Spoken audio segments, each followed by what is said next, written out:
আল্লাহ কোরআনের আইন চালু হবে। এই কাজ আমরা এর আগে করতে পারিনি, কারণ আমাদের ভোট তো 2 গেছে রাতে শেষ করে হয়েছে।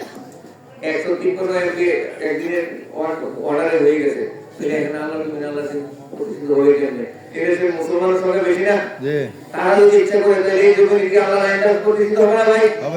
যদি ইচ্ছা করে, আর যদি ইচ্ছা না করে তাহলে কি ইমান থাকবে না?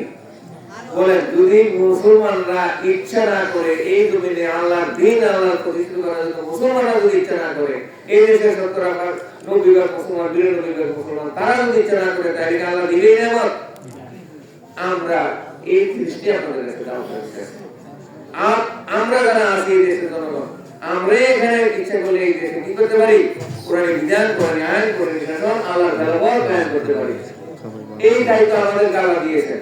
আর আমরা যদি ইচ্ছা না করি তাহলে কি দেব? ওই ইবলিসের কাছে আবার চলে যাব।